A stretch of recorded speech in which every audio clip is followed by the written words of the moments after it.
And Alex.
Hello, everybody. This is Lou Tenor, and welcome once again to the Enhanced Sports Show. It's kind of a murky Saturday afternoon here in the New York, New Jersey area, getting ready for the big snow. I hope not. So while the weather outside being frightful, I'll just try to make this show more delightful. Oh boy, I had to do it. Sorry. The number, of course, is 512. Hold on, Matt. The number, of course, is 512-543-4662. I'll repeat it again, 512-543-4662.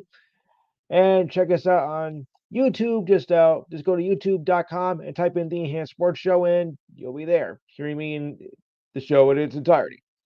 Don't forget, Rasal coming up right after the show at 6. I'll be joining him as soon as the program gets off. And Kevin Dixon back on Monday nights, although times may change. Normally it's 7 to 9, but it may change. You just might want to check back and call in if you don't succeed the first time. I know I did. All right, so let me bring in the crew here. And we got a good show today. Well, remember, guys, one topic at a time, and we got a lot to do, so we got to keep the topic to a minimum. So let's begin. All right, Steve. All right, Mike,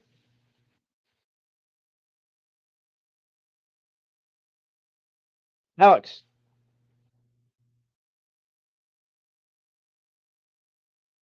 Matt, Matthew. Okay, and Diane. Okay, you guys can hear me, correct? Okay, good because I've had some audio issues this week, so I'm using the headset. So and I want to be sure that everybody hears me loud and clear. Okay. So bear with and for those who are thinking, why is he wearing this? Just bear with me for the next couple of weeks, guys, until we get the problem fixed. Okay, so let's just put it on that way. All right. So who is ready for Super Bowl? Good, good, good. I'm glad to hear it. Uh, well, I'm not so sure about well, not so sure about that, Matthew. Because case in point. Okay, now let's look at it this way. All right. At last check, the Chiefs were favored by just a measly point and a half, which actually I don't think sounds too confident. Unless it's changed since between Monday and now. But I was not really impressed with the Chiefs win over the Bills. I mean, it was just too close. I think maybe they were feeling a little bit more vulnerable, to be honest with you. While the Eagles just made mincemeat out of the Commanders and looked like a strong, defensive unit, and with Saquon Barkley, I look like a dangerous team out there. So, I'm not so confident about a three-peat this time around. I think that if Barkley and the rest of the Eagles stay in the game, I think the Chiefs are going to be in for a long afternoon. Well, I shouldn't really say a long afternoon, but I wouldn't expect it to be that easy if the Chiefs are going to make it into a three-peat. This might be a very tough Super Bowl to judge. I don't know if you were thinking no, because when you think about it, Eagles are strong, and if Barkley stays on this game along with the rest of the Eagles, this could be a very interesting game.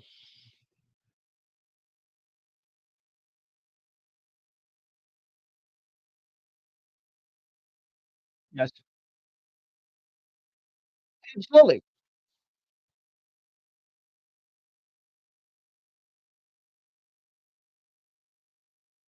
Yeah,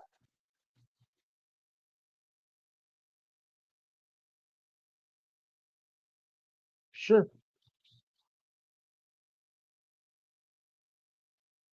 Yes, they do.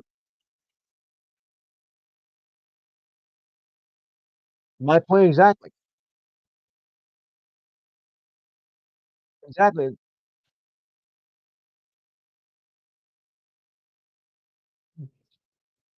Yeah, I think they did at that point. Everybody's thinking, oh, Mahomes.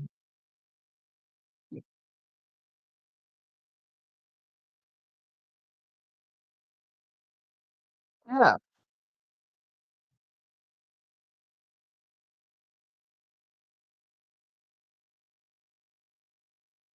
exactly. Because that's what I was thinking.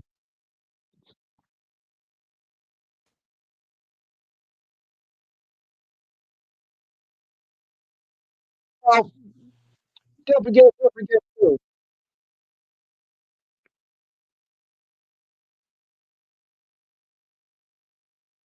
Sure, but Alex, you're also forgetting one thing. You're always forgetting one thing that they've always waited 2 weeks between the championship game and the Super Bowl. That's not nothing new at all. Not new at all.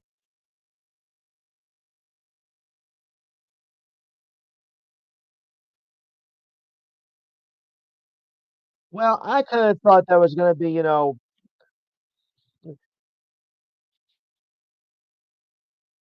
right.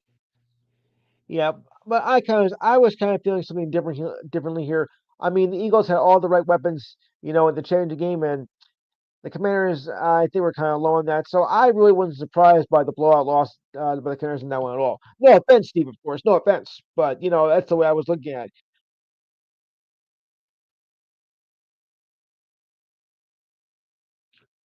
Oh yeah, yeah, but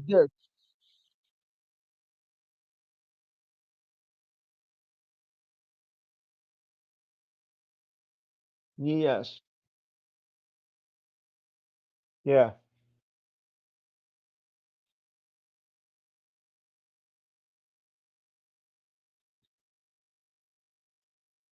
Oh, of course. Now, what about with okay? Now, what about the ref battle? No, no, no. I'm kidding. I'm kidding. Sorry. Yeah,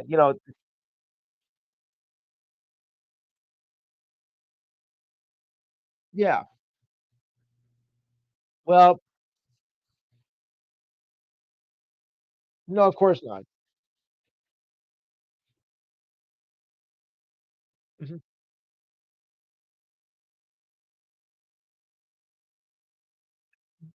Yeah, exactly. That's the way it should be because the refs have really been making some terrible calls. Not just this year, of course, but in more recent years, like in the last 5 years alone, they have made a ton of ridiculous calls.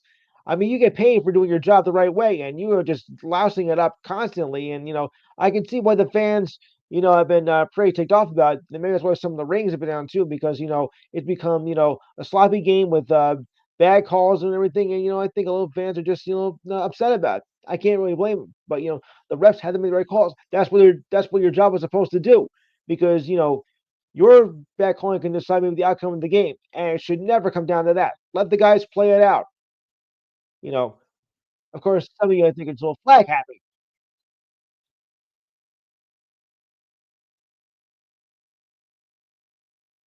Well, a lot of fans do. A lot of the fans have said that.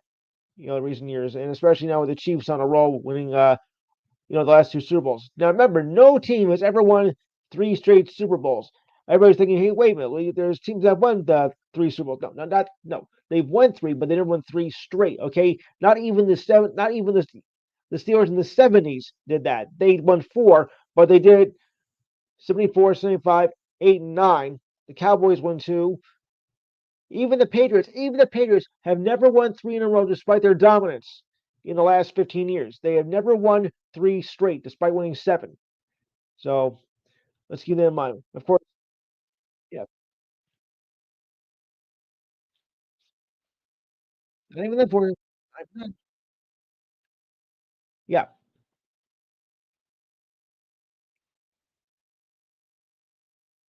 Mhm. Right.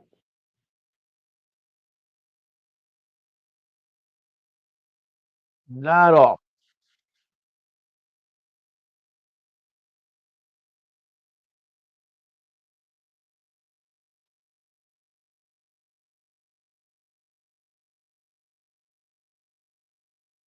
Yeah. That's what we need because that's what the NFL has been lacking. Not calling, fair play. So they have really okay.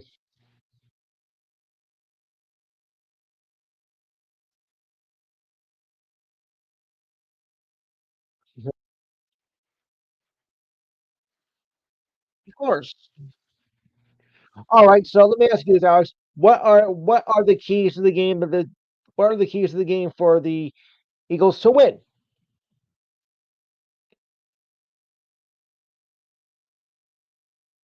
Yes. Right. Right. Yes.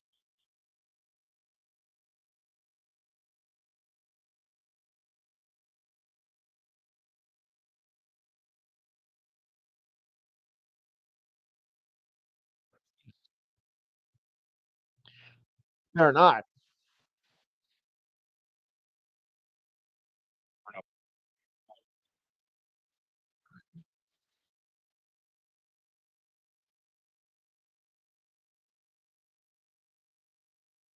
Right.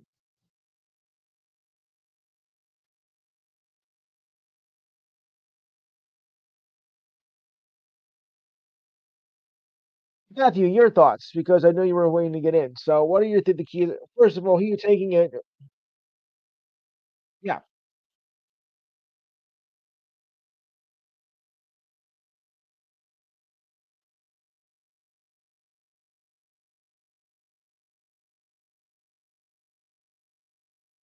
Huh.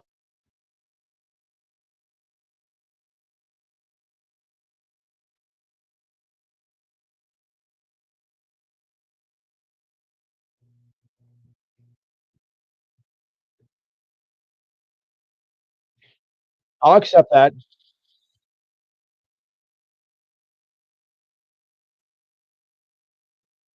Yes. So, so you think right, right.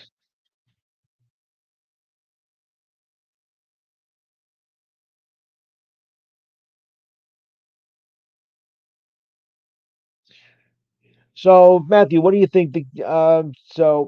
All right. Let me ask. Who are you going for anyway, Matt?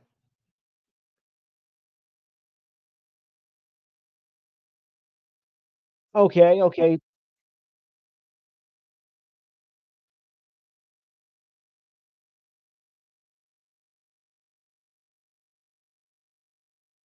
Right. Okay. Does any Mike? Yeah.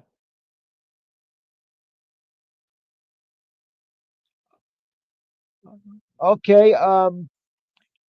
What do you think it's going to take for the Eagles to pull this off?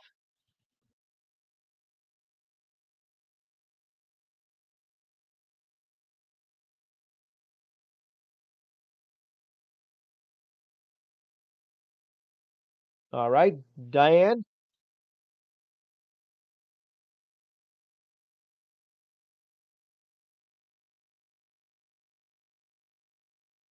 if you're there. Yeah. Well, like I said all along, I believe that this is going to be a tough game, and I do think the Eagles, I mean the Chiefs, have the work cut out for them. This is not going to be a one-sided match, and whatnot, because these two have played well all year.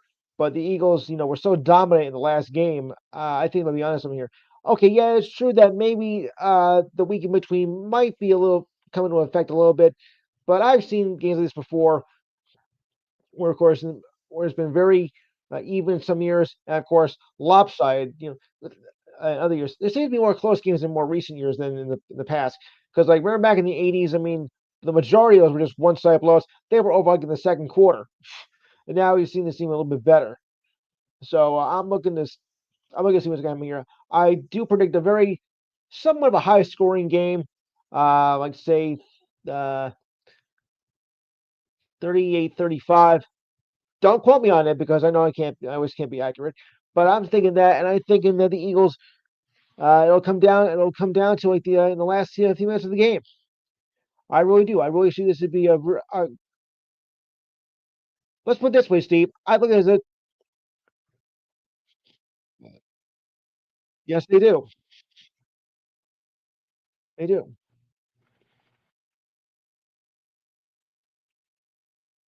Right.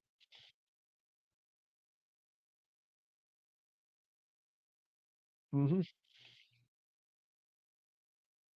Yes.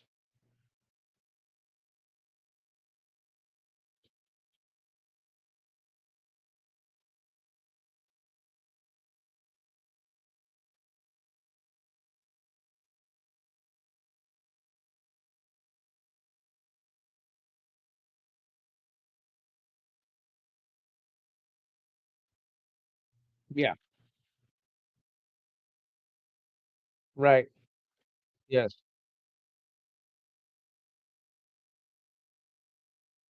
Yeah.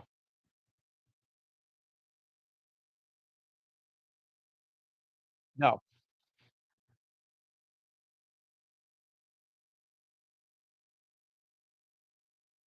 Yeah.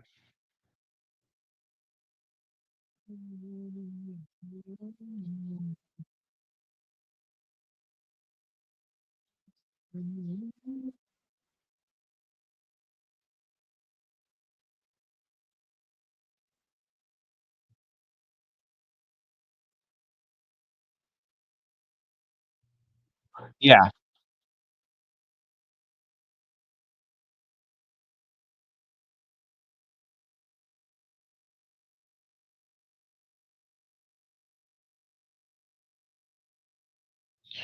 Exactly. I mean, because like I said, this is not going to be a cakewalk for either side. I think this is kind of like football's version of a boxing match. To be honest with you, I do.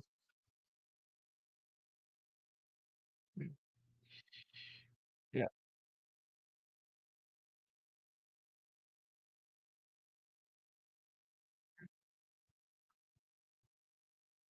Right. Well, yeah. Well, Andy Reid doesn't play. All right. Exactly. I wouldn't expect anything less from this.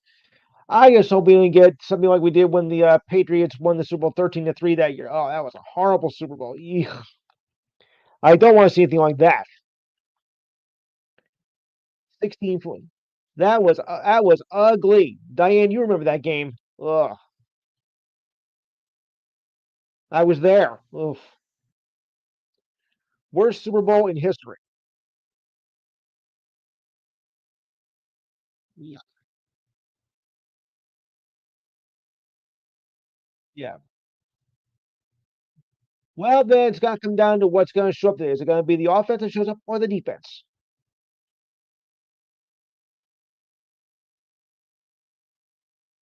Yeah. Yeah, but 7-6. Look, if that was a baseball game, yeah, I'd be fine with that. But not for us. But not for a Super Bowl. Ugh.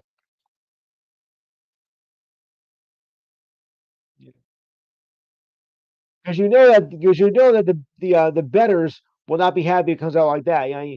ESPN Bet, FanDuel, and all the others, they're gonna be so disappointed if it comes out to be a score like that. Oh, look how much money we lost in that one. Well, you should have thought about it before you bet it first, buddy. Think about that. So I mean, because they're hoping, the sportsbooks are hoping for a better game than that. Yuck. Yeah.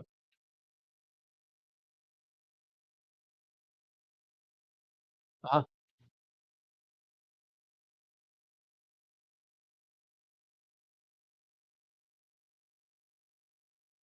Right.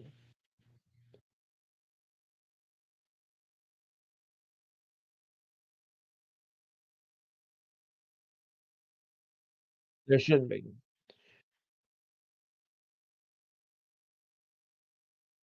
Yeah. Nobody does. Let him play. Just let him play. Okay. That's what it's all about. Yeah. We don't need any. Yeah. We don't need a comic tragedy. Yeah. Go ahead.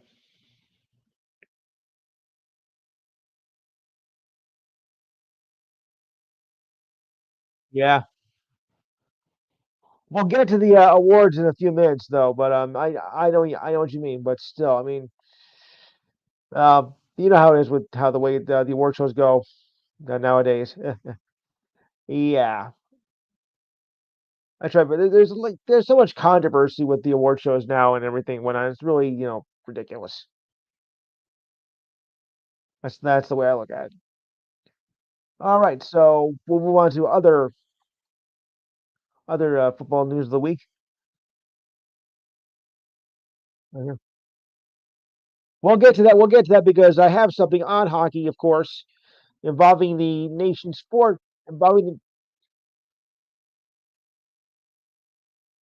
okay, go ahead.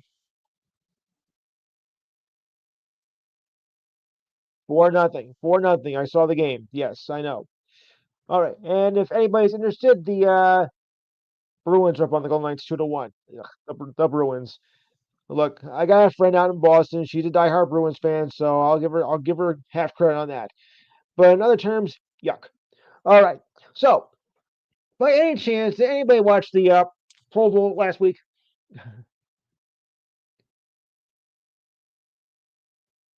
Now, you mean gag football? I call it gag because it is a gag. So, anywho, yeah. So, anywho, I'm gonna just go over a brief description of this, even though I really shouldn't, but I will anyway. So, on Sunday, the 2025 NFL Pro Bowl, or whatever you want to call it these days, came to a close with the NFC beating the AFC in the flag football competition. Well, it is a joke, to be honest with you. The festivities were played out on Sunday afternoon, offered more skills events such as the perfect punt, the great football race, and the tug of war. What is this, Sprout the Network Stars? Get out of here. Oh boy. The NFL easily won over the AFC. The NFC won easily over the AFC and gave Coach Eli Manning his third straight victory over Big Brother Peyton. Who's got the last laugh now, guys? After a commanding win from the NFC, Brian Murphy secured a pivotal pick six at the start of the fourth quarter and was named the defensive MVP. Jared Goff, who quarterbacked the I should say the AFC for the first two quarters, was named the offensive MVP. That was the last of the events that came out. I mean, they did some really ridiculous events, in the first day. Um, they had like a trivia contest and like a quiz show competition and others such as like running an obstacle course and whatnot. The whole thing is just like really really weird. I mean, just stick to doing the game itself. Just stick to going to the game itself. We don't need that other stuff. It's all too gimmicky now. Trying to get younger people and whatnot. I mean, the Pro Bowl is not what it used to be. I mean, it just used to be a game that where all the All Stars play together, some of your favorite players on the same team, and whatnot. That was what it was all about. And when they moved it though to the week before the Super Bowl, I wasn't crazy about that idea. I liked it a bit better the way it was. Play the Super Bowl and then play the Pro Bowl as it should be because you don't want to see some of these players get hurt during this so-called exhibition game or whatever, and then have to play the next week in the Super Bowl. That's not worth it. I think you should have kept it the way it was. Of course, some people would say, "I'll get rid of it. It doesn't mean anything," which it really doesn't. But you know, some things are just better left the way they were. But all these extra gimmicks to generate more interest, it just doesn't work. Well, not my taste. So did anybody catch this circus show or whatnot?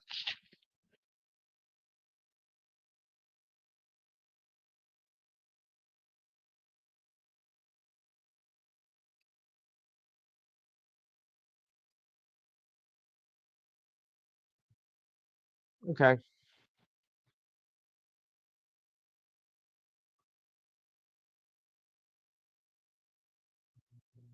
Mhm.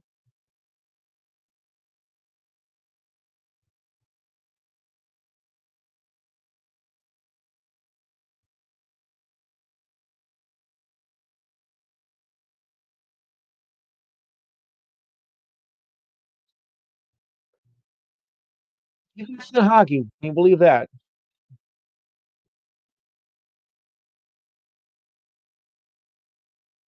Yeah. No, but they hit constantly. They hit constantly too. With all the high sticking and all that. Yeah,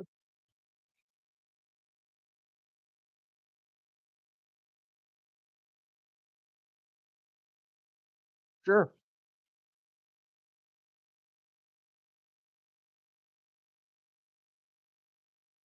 Yeah. Uh-huh. No, it is. That's another reason why I don't think they should have it before the Super Bowl. Because some of those players are playing the Super Bowl and you don't need them to get injured. For crying out loud. You know, I'm trying to make common sense out of all of it, as you can plainly tell. I know what you're all thinking. Right, right. Well, now for the old,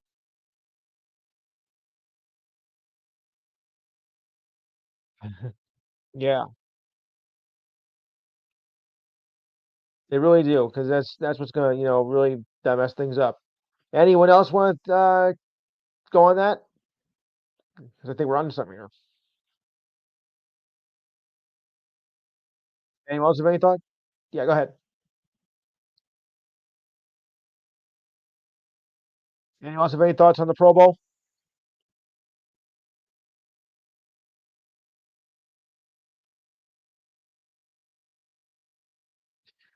About three people.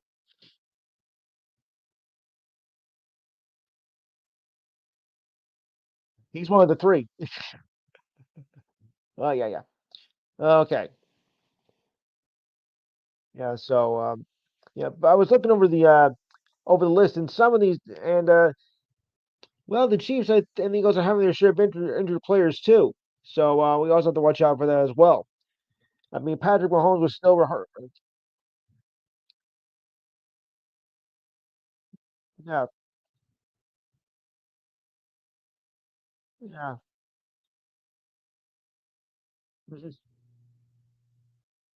All right, because I did hear some injuries, but we'll cover that a little bit later. All right, I want to tackle on to the NFL Hall of Fame. The Pro Football Hall of Fame inducted four new members into its class during the NFL honors on Thursday night. Eric Allen and Jared Allen. I don't think they're related. Antonio Gates and Sterling Sharp, all on hand at the induction ceremony for Thursday night, and was the smallest inductees in 20 years. But perhaps one of the biggest snubs. Now, fans, don't hate me on this one. Okay, I had nothing to do with it. But one of the biggest snubs was Eli Manning of the Giants. Mike, I know you're not happy about that. I don't blame you. But I'm not surprised that this happened. I'm not surprised. Remember, no. Oh, hey, Steve. See, the thing is, what many people forget is they don't just look at the postseason what they did. They look at overall what the players have done to get the Hall of Fame. And Eli Manning did not have a great record overall. In fact, I think it was only one was even at 117 in regular season. Okay, that is not going to get you first ballot Hall of Fame. Sure, he got the two-time MVP in the Super Bowl and came through, but that was just not enough for the to be convinced by the committee, which can be stubborn, but that's how it works. So the former Giants quarterback and two-time Super Bowl MVP was bypassed by a selection committee, along with other first-time finalists Terrell Suggs, Luke Katchery, not surprised there, and Vinatieri. Okay, that might be a little. I'll leave you the judge on that. Vinatieri was, that was, yes, right,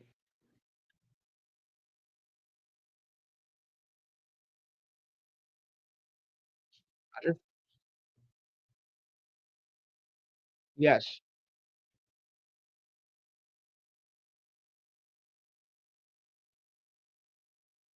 I think all New England's flabbergasted too.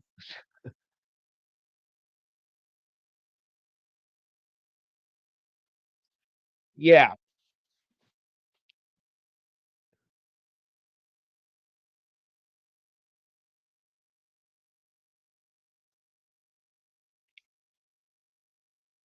no,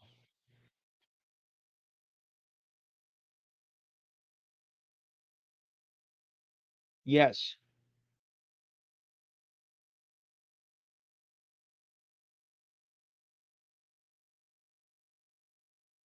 no, that's right, guy.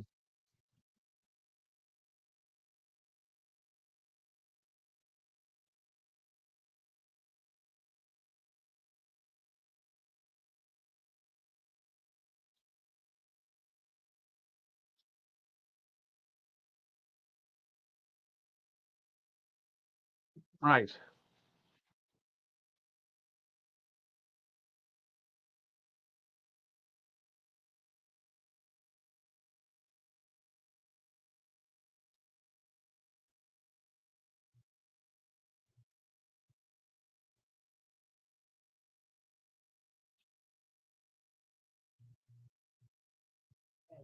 Right.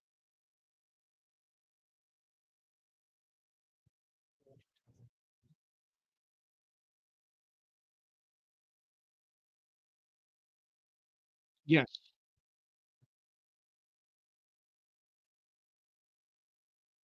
Uh huh.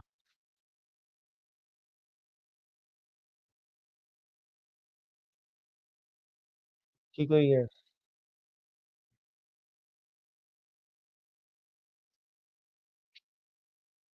Right. Others that didn't make it were Evangeline Marshall Yanda, coaching finalist Mike Holmgren, there's a shock, and other distinguished longtime finalists Torrey Holt and Reggie Wayne had to wait another year. That's another big shock. So the former receiver for the Packers was an all-decade selection in Shannon Sharp, that is, was voted in by the senior committee and now joins his brother Shannon as the first brothers to be inducted in the Hall of Fame, though not together. The former receiver for the Packers was an all-decade selection in the 1990s, led the league in receptions three times, not three consecutive times, but three times, including 112 catches in 1993, a record at the time, and topped 1,000 yards five times. Well, I'm getting old. His career, however, was cut short after suffering a neck injury and after 7 seasons.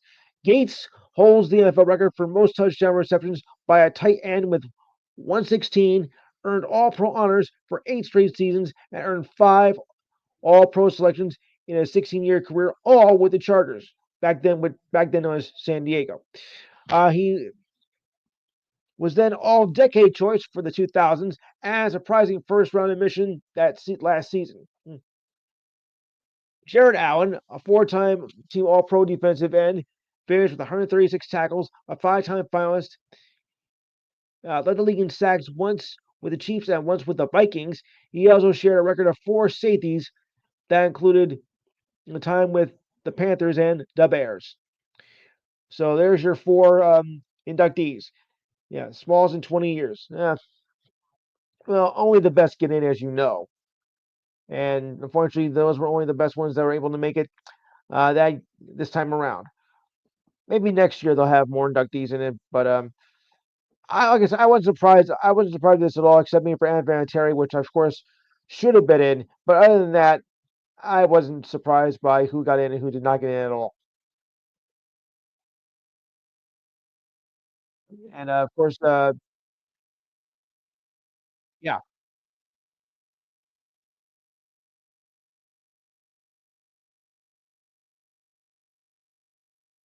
right,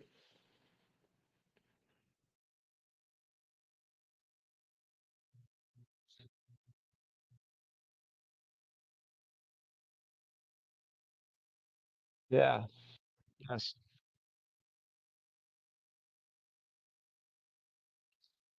correct,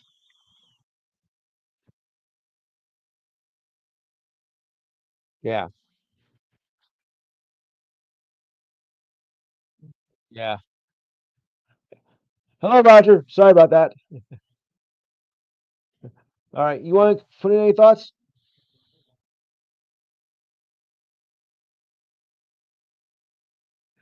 on tomorrow's matchup?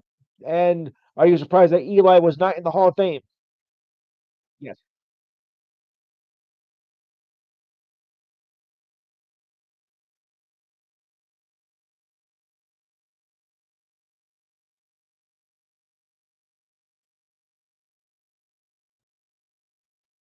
Okay.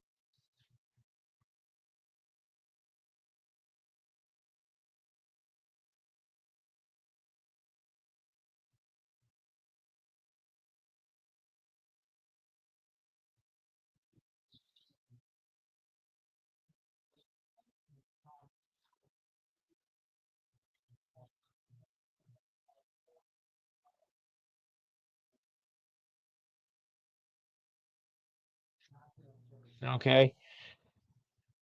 And they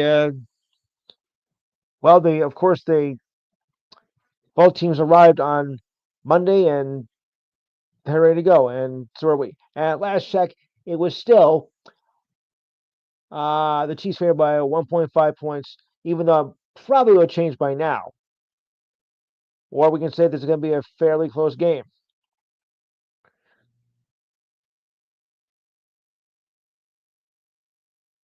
Yeah,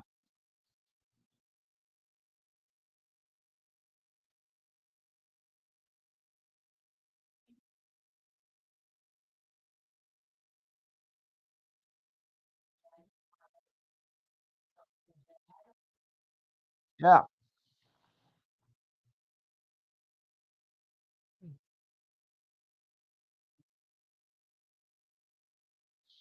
right.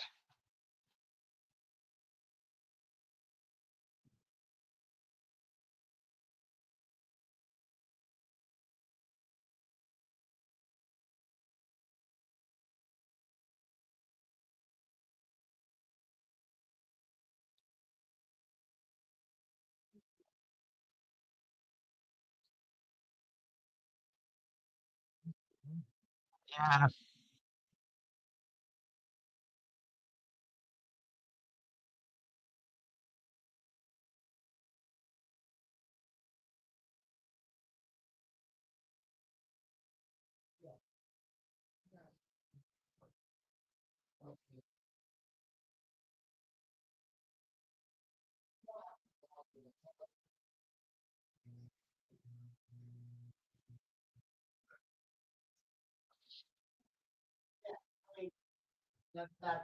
Oh, we knew that. Yeah. Yes.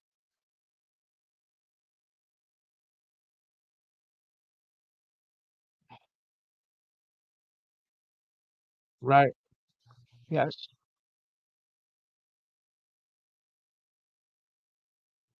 Yeah.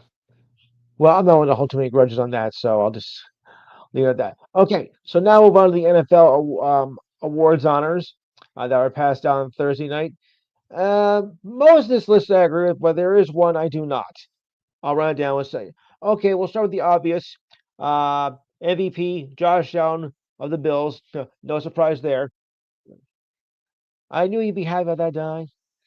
Uh, the Walter Payton Man of the Year. Jaguars defensive end Eric Armstead. Coach of the year went to Kevin O'Connell of the Vikings. All right.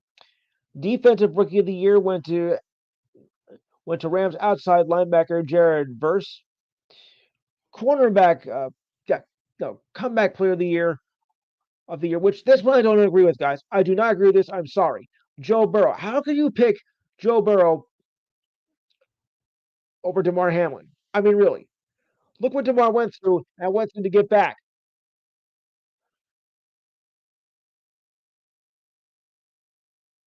Yeah, but you can't deny what Hamlin went through and almost was declared dead and then comes all the way back to play in.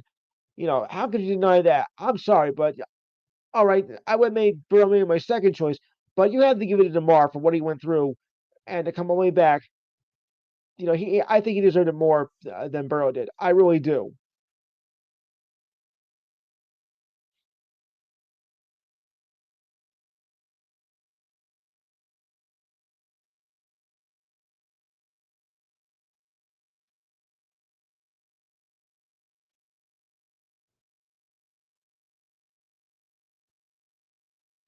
Uh,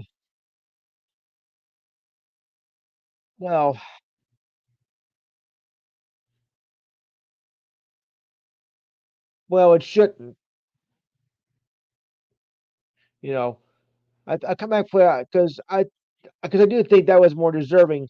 For Hamlin to. I know he's only a safety, but still, you had to admire what he went through and did always just to get back here. I mean, Burrow just went through an injury and just came back rather quickly. So I really, as much as I don't like to be the one to always like disagree in the show, this time I had to disagree. I really do.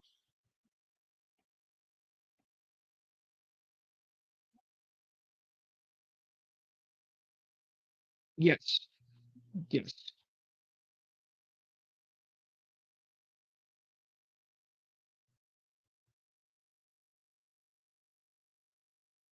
Mhm.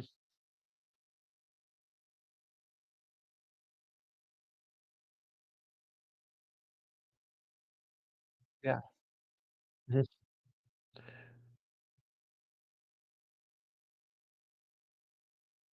Right.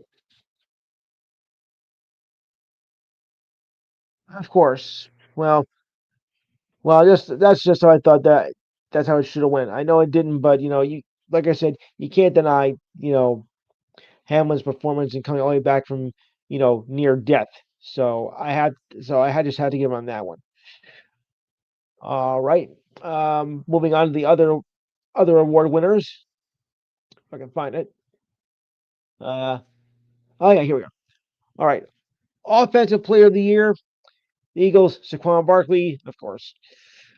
Um, Defensive Player of the Year, the Broncos quarterback Pat Sertan Jr., or is it the second? And Offensive Rookie of the Year, Commanders rookie quarterback Jaden Daniels. Steve, you got to be happy about that.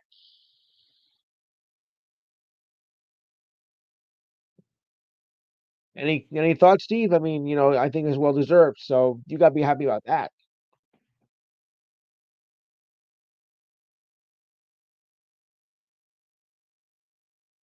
Yeah,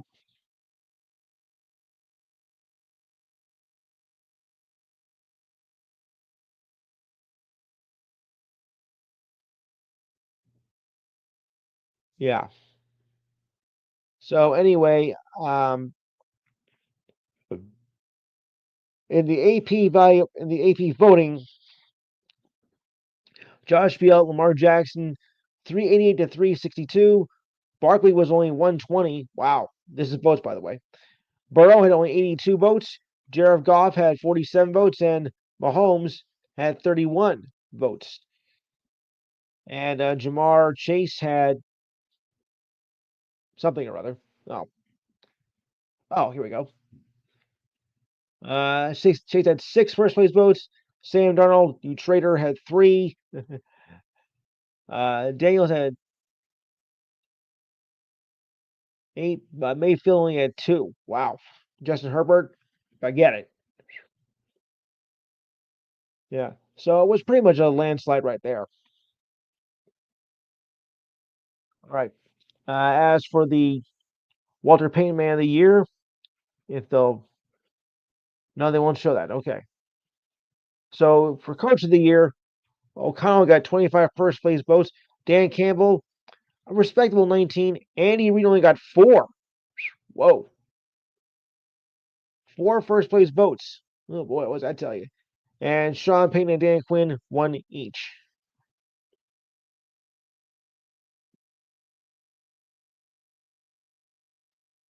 Yeah, exactly.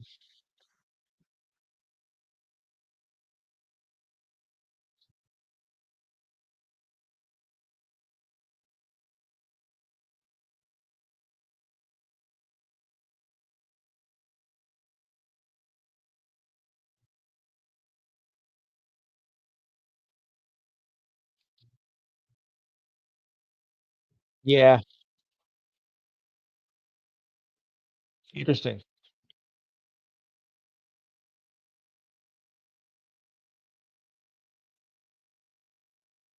Yeah. Right, Jimmy?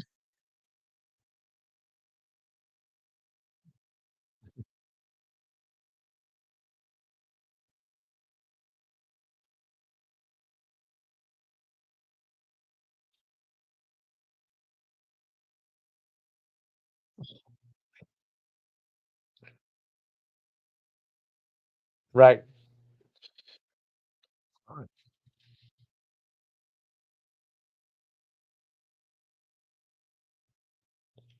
Yeah.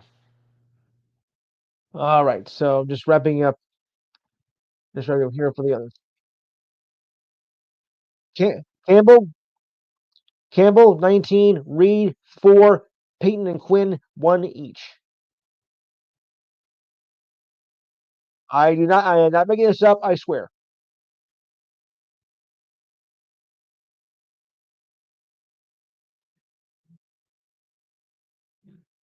So for comeback of the year,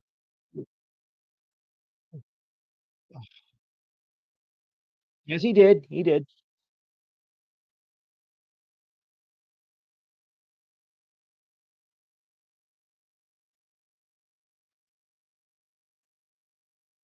Yes, they do.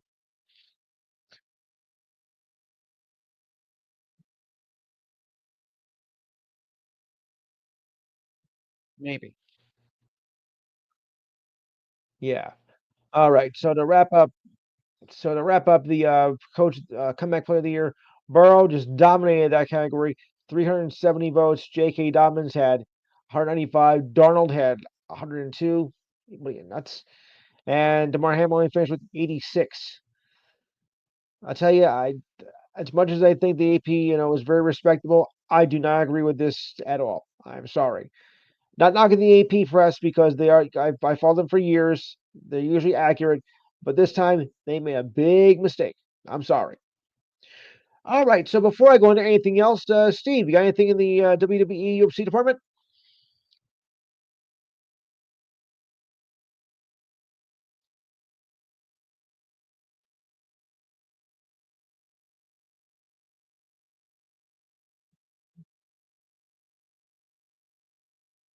It better be.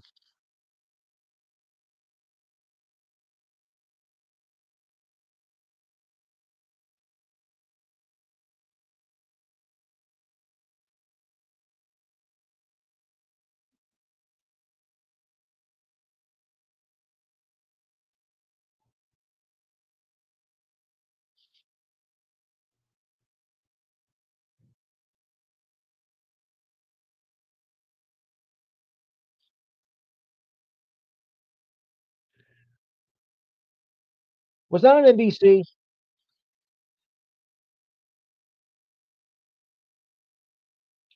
Okay. Okay. NBC's partner. Okay.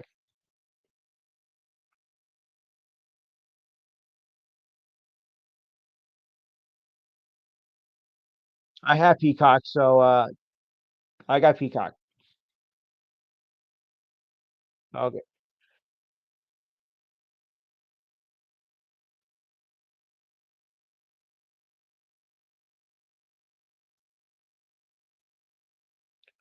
Right.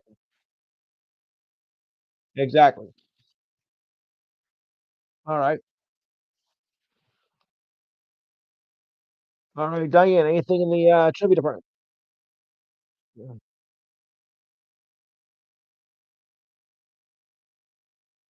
Yeah. Okay.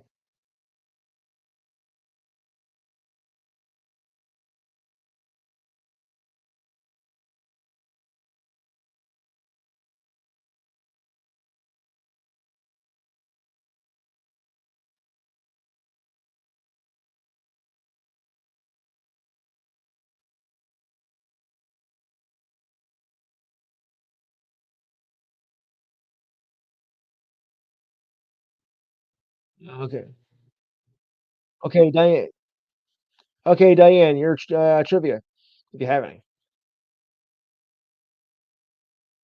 All right.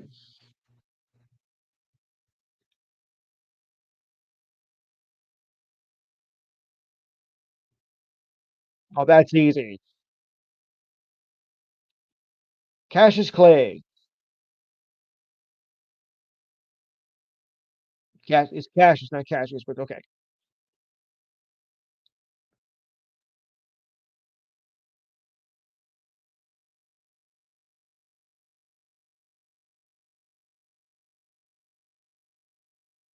I'm gonna say 1928.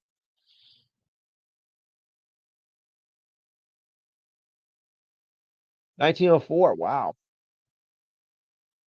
Well, it is one of the oldest sports, so yeah, I understand that. Makes sense when you think about it.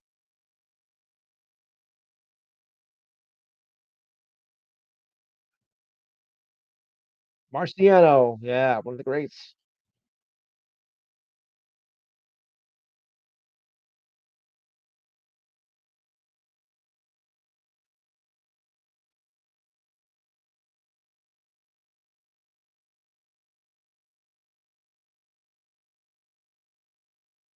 I'm gonna go Jersey Joe.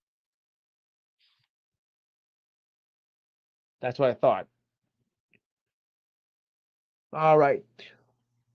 Well, we go from one championship to another as hockey will go into the first ever Nations Four tournament, which begins 3 days after the Super Bowl. How do you like that? And that'll be on Wednesday. Now, here's how it's going to work out, guys. There's four nations here. It's going to be us, Canada, Sweden, and Finland. Now, everybody's thinking, Louis, what about Russia? Well, no, because of the conflict they have over with Ukraine, they are not being able to compete. Obviously, of course. So here's how it's going to run down. We have the rosters: 23 players, 15 forward, 7 defensemen, and 3 goaltenders. Games played will be three round robin games.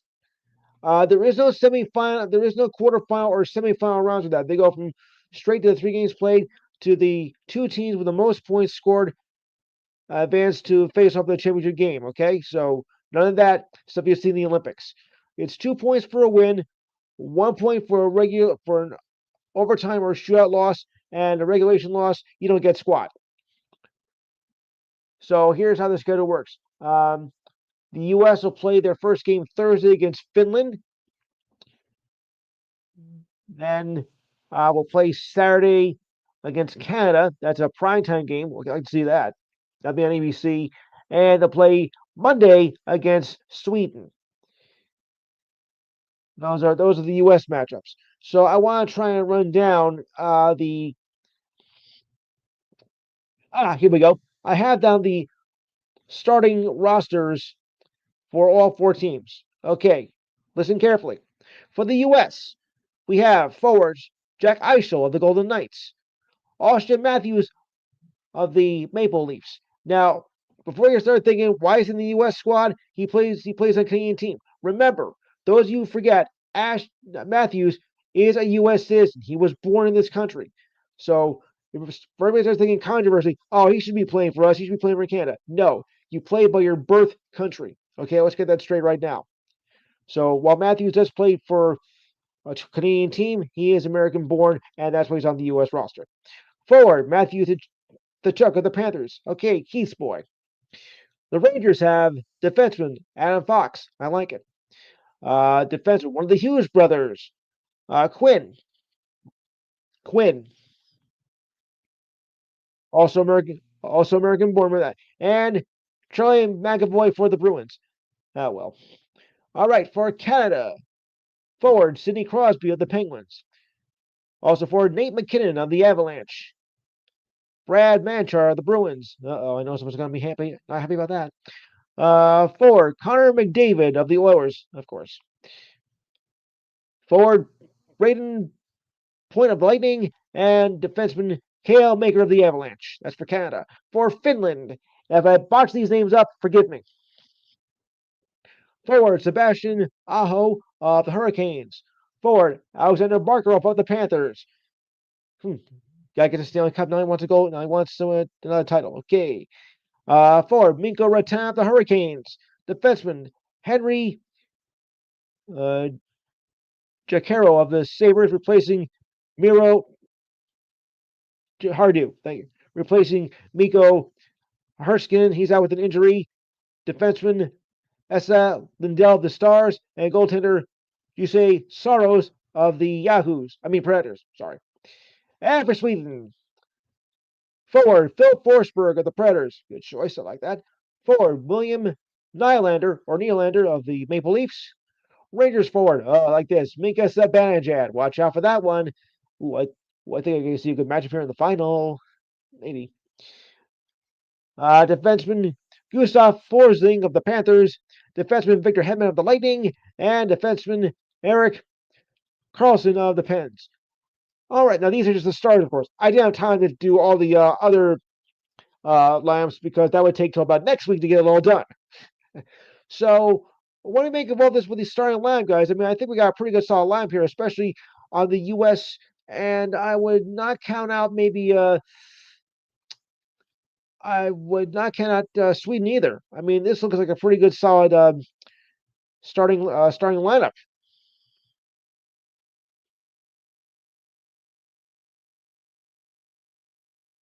For Sweden, well, I only did the starting lines, but I believe he will be the goaltender for Sweden. I wouldn't doubt it.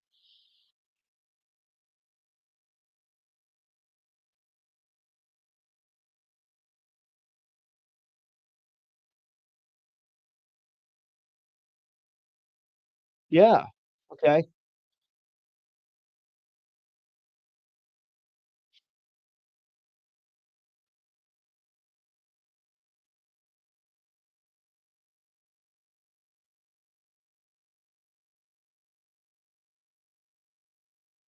Yeah.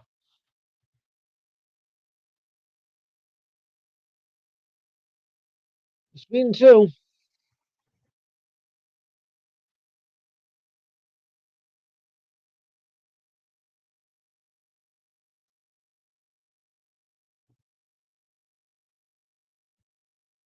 Ah, yes.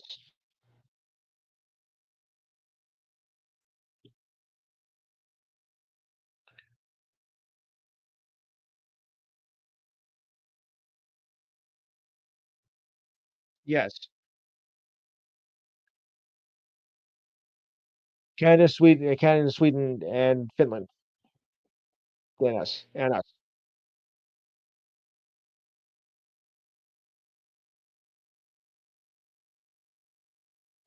I'm afraid so.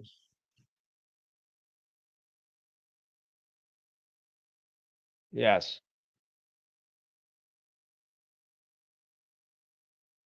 Uh-huh. Oh, well, hold on. I'm going to go over that right now. All right. For Canada, they'll have Binghamton of the Blues is for Canada, Adam Hill for the Golden Knights, and Sam Mopilan of the Montreal Canadiens, of course. For the U.S., your goaltenders are right now it's stuck. No, we got it. All right, goaltenders are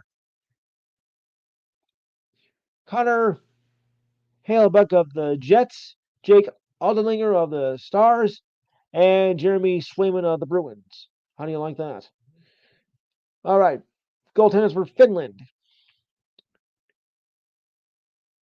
we have Kevin linking in the Canucks, uh, Luukkonen in the Sabres, and Saros for the Predators. And for Sweden, we have, yep, we got all Mark of the Senators. Uh, Philip Gasevin of the Wild, and guess who's got to be the goaltender for Sweden as well? I think, unless he's injured for it. Jacob Markstrom of the Devils. Right. So, well, wait. I think yeah, he's being replaced. I forget who's replacing him though.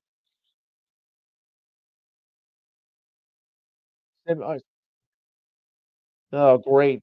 Of all the teams to get with the Flyers, who is? Sorry. Yeah. All right. Whoops. I forgot. Sorry about that, Mike. But here, if it was Southern Jersey, yeah, I would expect that. But up here, no.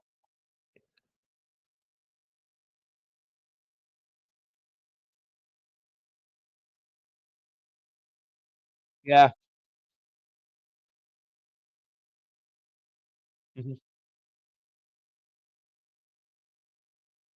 Right. Yeah. And next week we'll just yes, yeah. Mm. Yeah, but Sweden has good goaltenders, so yeah.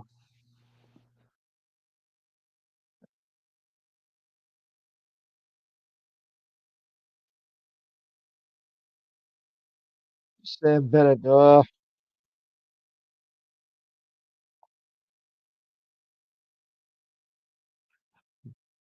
Reinhardt.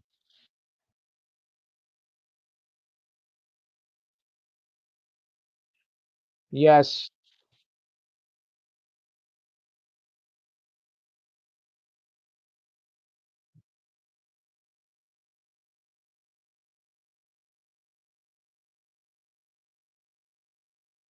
yes,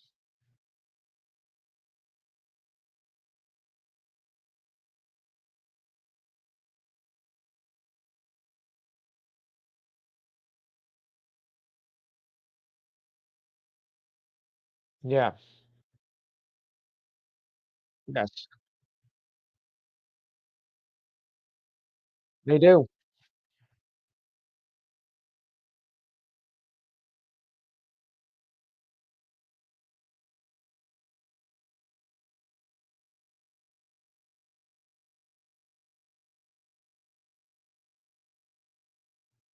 Arcangelo.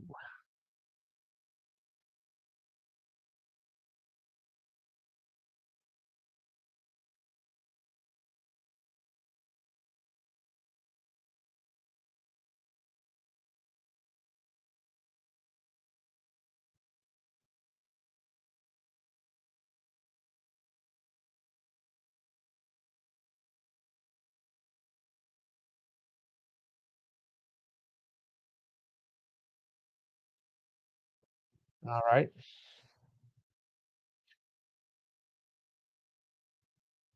Some might think that they are the number one. They are the number one powerhouse team in when you consider among the four nations. But I'm still thinking U.S. I'm still thinking U.S. Sweden.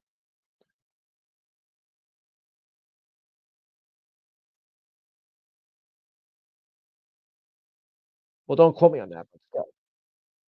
Well, don't quote me on that. But I'm thinking it might be U.S. Sweden. This I don't know about Canada. We'll see. All right. So now we'll move on to the NBA, which had a lot of trades this past week because the trade deadline passed on Thursday. So I'm going to go over this in the order I have it up here on my site here, and we'll start with this. All right, Steve. The Wizards are trading Jonas Valanciunas to the Kings for Sidney Casco, a second-round pick, as reported by and two second-round picks, as reported by ESPN. Valanciunas signed a 3-year, $33 million deal with the Wizards in July. Uh, Casco as a second-year forward who was averaging just 3.2 minutes in 17 games this season. Valanciunas averaged 11.5 points on 54% shooting from the field with 8.2 rebounds and 2.2 assists in 49 games this season. Washington, which selected Alex Sarr number 2 in last summer's draft, has the worst record in the league at 8-41. Sorry. Valanciunas only started 8 games this season as a backup to Sarr. Sarr has 11.5 points, 6.6 rebounds, and 2.2 assists with 1.7 blocks, while shooting 39.7% from the field in 41 games, all starts, and has been sidelined for the past week or so with an ankle injury. All right, Steve, I don't know if this is any good news for you or not, but at least you got a trade here. So, what do you look at it?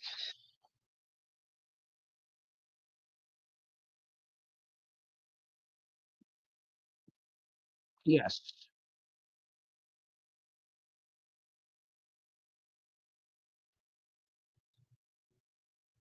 I'm sorry to hear that. Yes, it's true.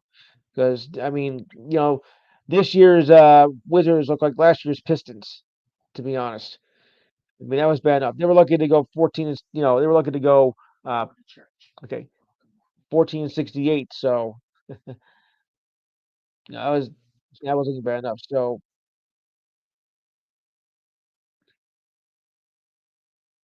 could you repeat that again?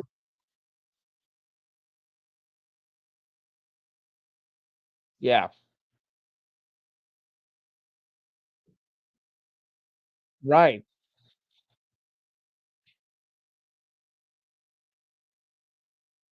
Yes. All right. So on we go. Yep.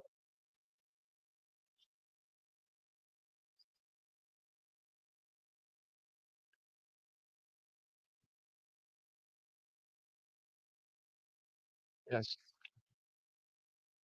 Right.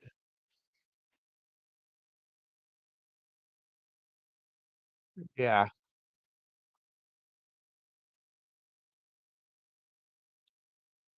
Right.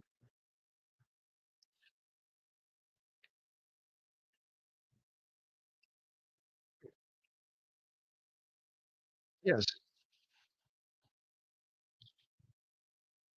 Okay. Right. Okay. Moving on. Jimmy Butler. We locked in with the Warriors for the next few years at least. The Heat sent Butler to the Warriors as part of a blockbuster trade. Deal had sent his controversial while playing star player while giving Stephon Curry a running buddy. Oh well. In addition to being traded to the Warriors, Butler also agreed to a new 2-year, $121 million deal, which also means he is declining his player's option for the 2025-26 season. The new contract, which begins next season, according to NBA Insider. Just days ago, prior to this report, Butler told the Warriors that he would not sign an extension if they traded for him. The money in the deal must have swayed him in. So far, reported the structure of the massive deals, such as Miami requiring Andrew Wiggins, Kyle Anderson, and a projected first round pick from the Warriors, plus PJ Tucker from the Jazz. As part of the deal, the Heat will send Josh Richardson and Lindy Waters the third to the Pistons. Meanwhile, the Warriors were also sending Dennis Schroeder to the Jazz, and I'll have more on that in a minute. So, well, we knew that Butler wasn't happy with Miami, and the Warriors were, I think, just gaining up on him. And the Warriors right now, though, ugh, just awful. I mean, he's not going to help the Warriors get into it. I think even a play-in spot this year because they're looking so horrible. So, but we knew that Butler was not going to stay in Miami. I just don't think that. Yeah, no, not that long ago, guy.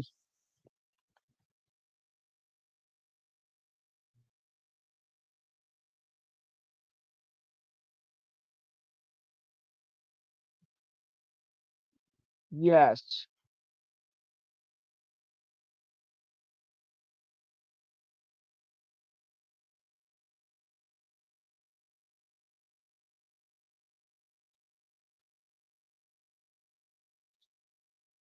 Oh, not that long.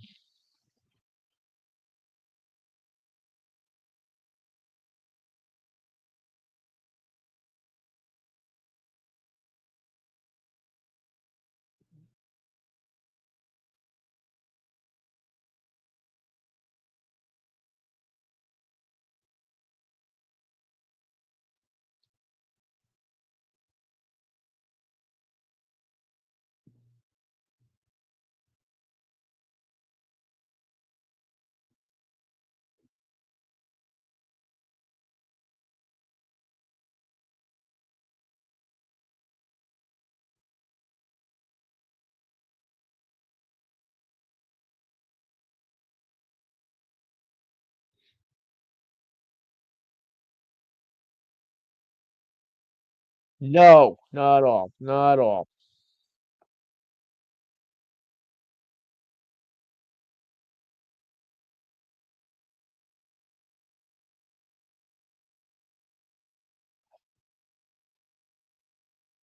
Right.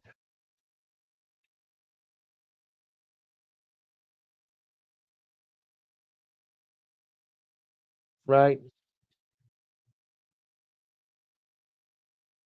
The ship has sunk, never mind sailed.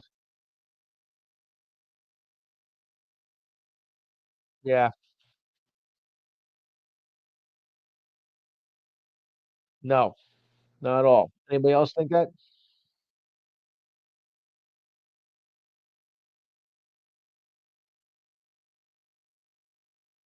Mm, mm.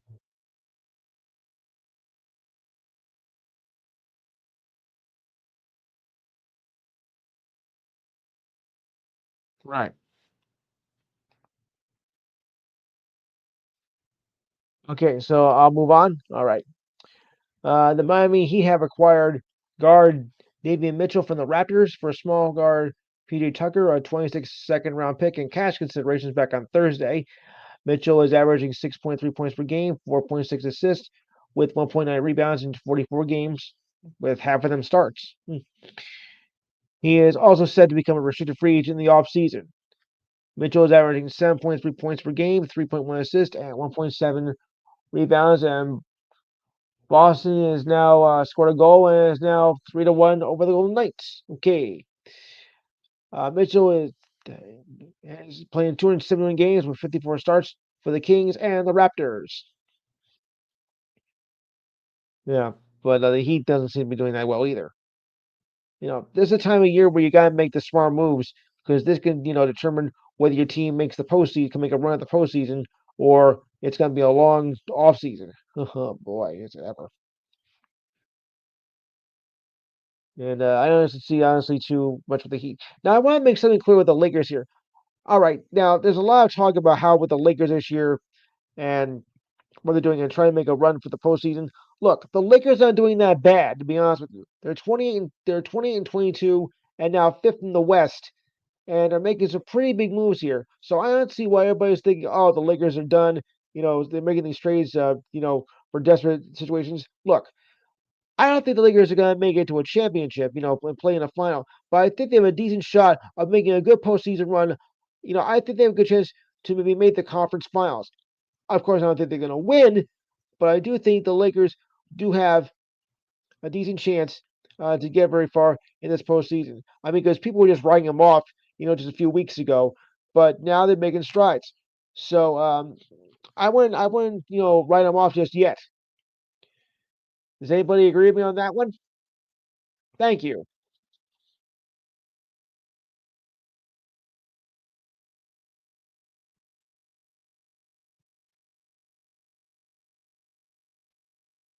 Yes, Davis.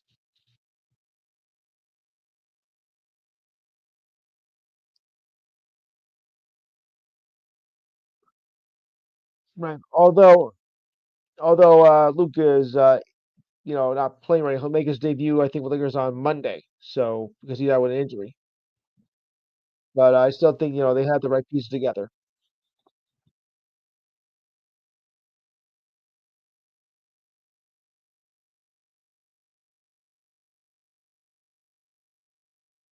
Yes.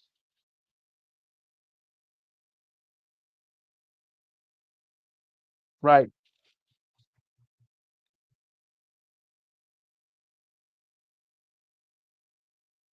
Yeah.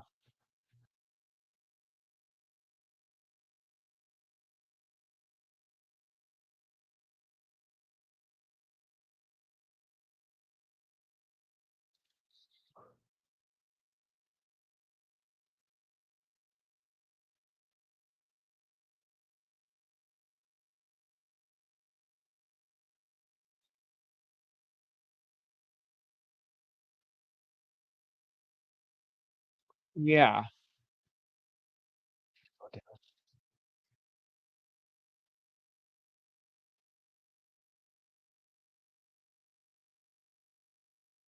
Hmm. Yes.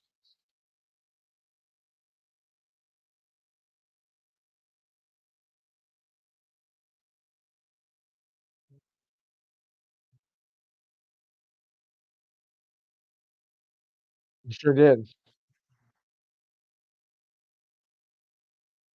Yes.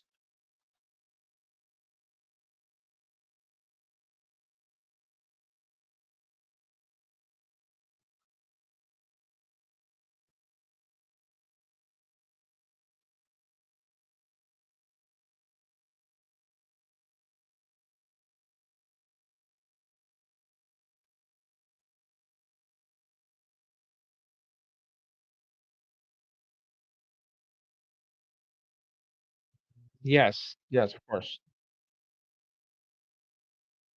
Yeah. Yeah. Hey, Mikey, I got some news for you concerning your Mets. You want to switch to baseball for a minute? Yeah. They signed infielder Nick Margel to a one-year deal last Friday. Last year, he had 221 with 10 RBIs and 51 games for the Cubs last season. He was non-tenured by them in November.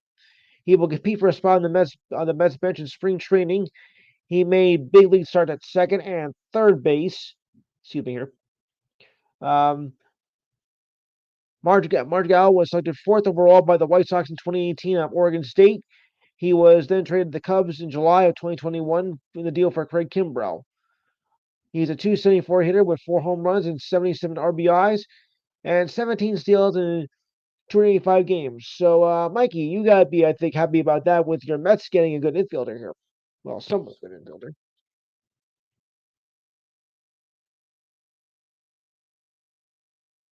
Yes. So, you got any more thoughts with that? You got to think of something. I mean, because it's a Met.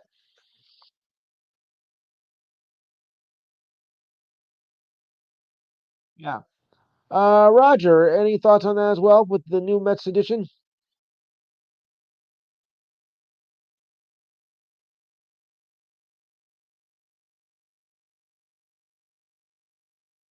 All right. Diane,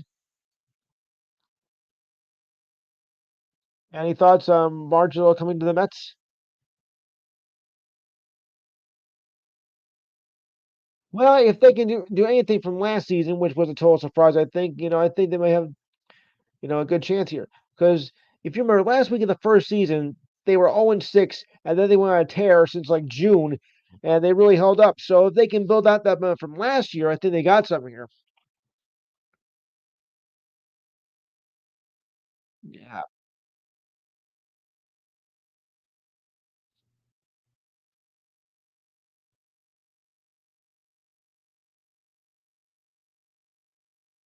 yeah,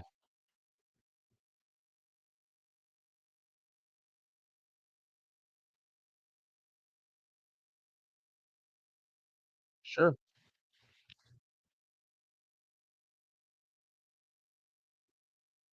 Yeah, you can talk smack.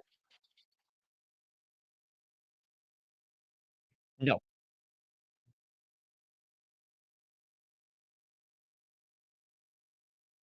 no.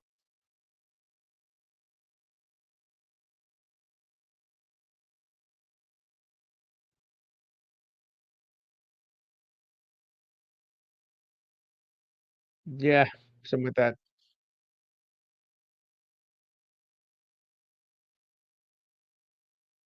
Right.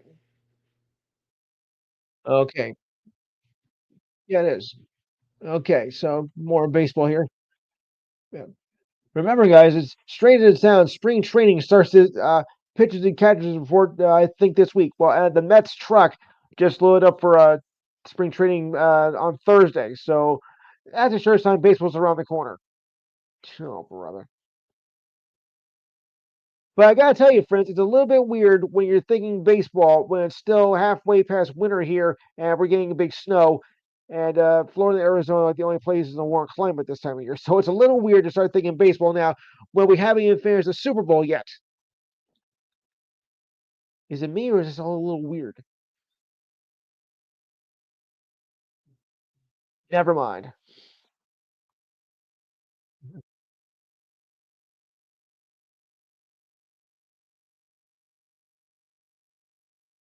Yeah, right. Well, don't forget they added a 17th game of the schedule, Roger, so everything is now a bit later than it used to be. Okay.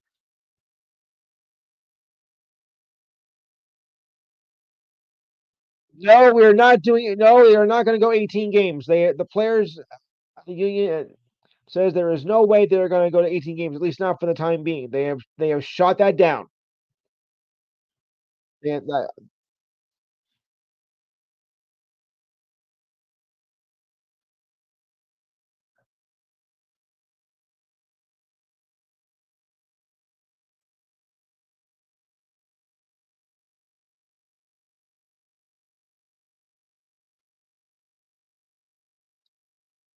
yeah, well, that will have to be discussed after the current collective bargaining agreement ends in 2030. So until then, everything will remain as scheduled as right now.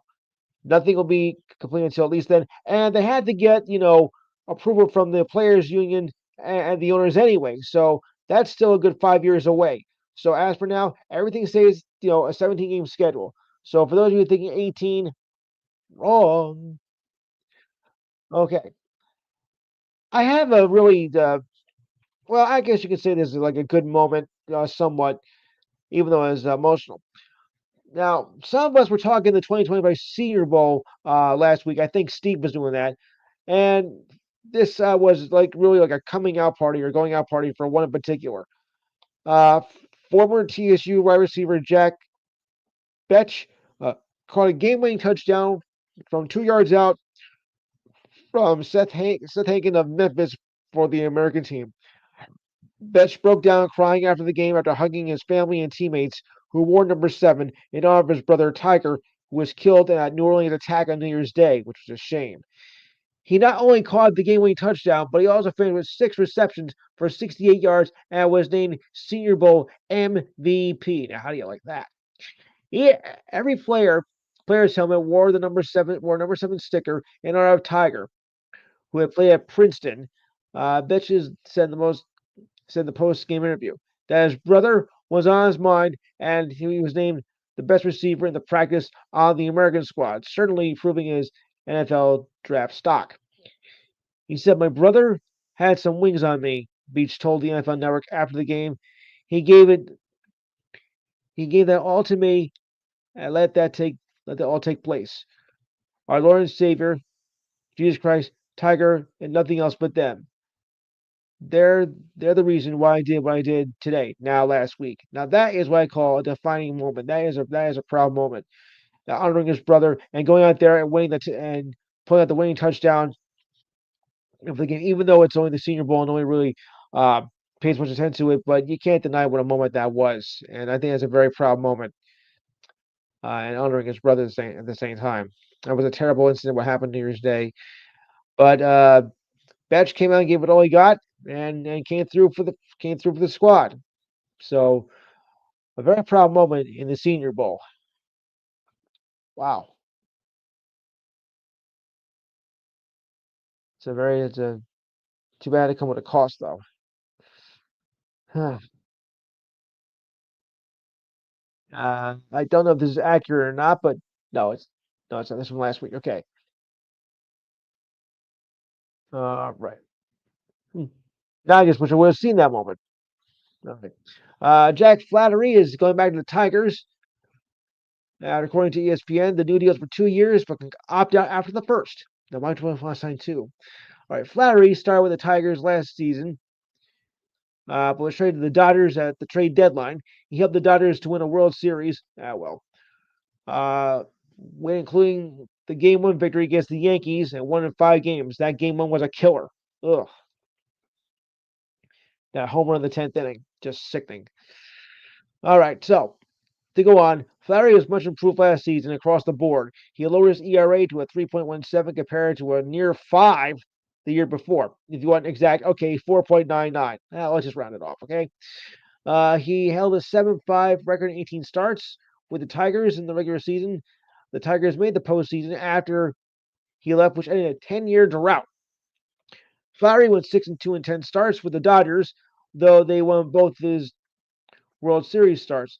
Flaherty posted a horrible 7.36 in 5 playoff games for the Dodgers. Ooh boy. Flaherty became a free agent for the second time in his career in the offseason. He signed a 1-year, $14 million deal in December. Flaherty got a start with the Cardinals in 2017 after taking him in the first round of the 2014 draft. He spent the first 6 seasons with the Cardinals, then bounced around the league with the Orioles, Tigers, and then the Dodgers. Now he'll join a pitching rotation that should prove enough depth to reach another postseason. Yeah. I mean, there's high talk of them, of course, repeating as champions, and Flaherty, I think, will make a significant effort. And of course, they have the high-powered offense with their hitters. So looks like it could be another great season for in Dodger Town, which is going to make the rest of the league look weak, according to what I hear some other shows. So good news for the Dodgers around. Any Dodgers fans in the crowd? Yeah. All right. I guess not. All right. Back to football. Eagles right tackle Lane Johnson has made it clear that he is not retiring after the Super Bowl. Got that, Jimmy? Not retiring. He said, I can assure you I'm not retiring after Sunday's game, win or lose. That's how you take it. I guess when you get up there in age, you have to take it 1 year at a time. Not that 34 is old, by any means, but playing in the NFL for a dozen years or so, yeah, it takes its toll, of course. Both physically, I feel better than I have the past few years. I really feel good for being this late in the year. It's usually not like that. I am thankful we have a good team here that to help us with that. Johnson was named second all team, all pro for his sixth Pro Bowl after being part of a standout line that helped running back Saquon Barkley rush for 2,000 yards this past season. Johnson has been twice selected to first team All Pro and second team honor, and will also be a Hall of Fame candidate when he retires. Of course, he didn't say when. In the short term, Johnson is all about delivering some payback to the Chiefs. The Eagles lost to the Chiefs in Super Bowl 57, 38-35. Great game, by the way, as you all know. We did not finish what we started a few years ago, said Johnson. We have a big chance to go out there and play well and do something special. That's our mindset. But really, for me, I was not trying to get caught in the emotions of it. I just want to see as something in the way that we have to find a way to get out of it. Johnson does have one Super Bowl ring with the Eagles as they beat the Patriots in the 2018 Super Bowl. So, Jimmy, your thoughts on Johnson saying I'm not going anywhere?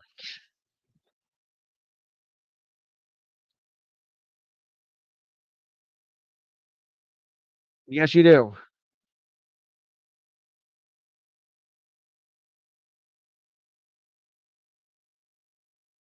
Yeah, I'm sure you are.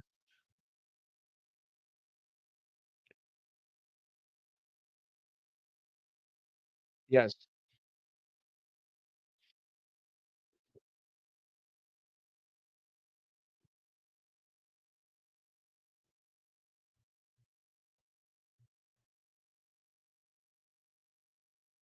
Yeah. Right. Yeah. Right. Oh, I want. Oh, wait. I want to ask a question. So now that we have the Super Bowl tomorrow, and everybody treats this like an unofficial holiday, so to speak, they do Super Bowl parties and whatnot. Go to like restaurants and bars to watch the game or have friends over. So let me ask the crowd: do you guys do anything special for Super Bowl Sunday? Anyone can answer. It's a freebie here.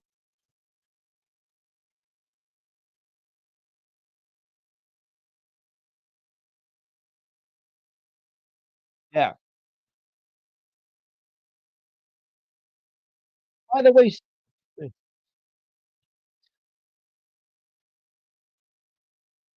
of course.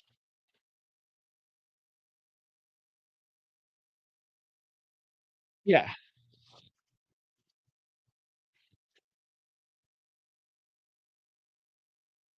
Okay. Right.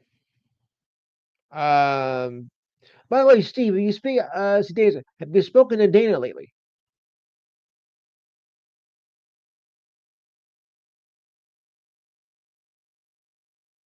Well, tell her to get it back here. We're back on the air.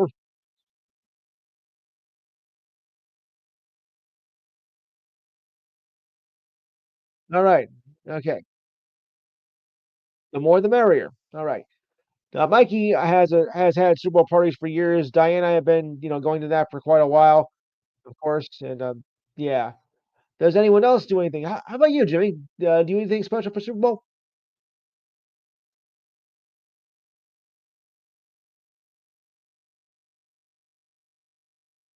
Well, yeah, of course. Oh,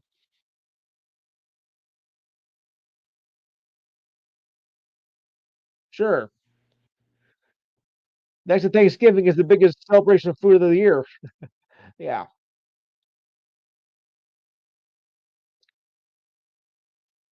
yeah, yeah. We're getting, yeah. I'm getting ready for a Super Bowl party as well. I have a few friends over. Diane will be with me. Remember, guys, those of you forget, Diane and I actually know each other. So figure it out. So we'll have a few friends over. Uh,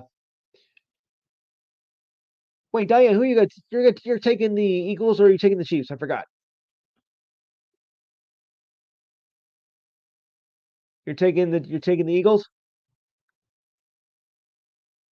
I'm asking Diane. Speak up. Oh, of course. I forgot. She's also become a Chiefs fan. If it's not the Bills, it's the Chiefs. Yeah. So we'll be getting ready for that. Uh, we kind of like take it into like a we kind of like start things off a little bit like about like 2 hours before tip off for kickoff time. So assuming the weather holds up and everybody can get to my driveway tomorrow, the party will be on. I hope, because we're supposed to get some big snow tonight. That could be big trouble. Yes. Yeah. Freezing rain. All right. Back to baseball. Late March. All right. Speaking of more baseball, the Twins are in agreement with, yeah, because the opener I think is March 27th to 28th. Okay, so the Twins are in agreement with free agent outfielder Harrison Batter. Oh, great. As reported by the New York Post on Wednesday, the deal includes a mutual option for next season. Finance terms were not reported at the time of the article. Last season, Batter batted 236 with 12 home runs and 51 RBIs and 17 stolen bases for the what, Mike?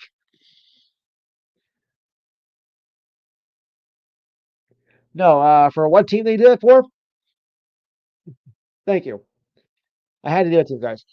He appeared in 143 games and had 108 starts, both career highs.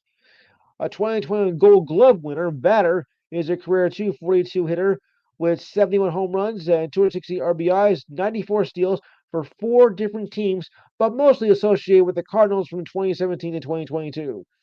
Yeah, they say swing, batter, batter, Bader.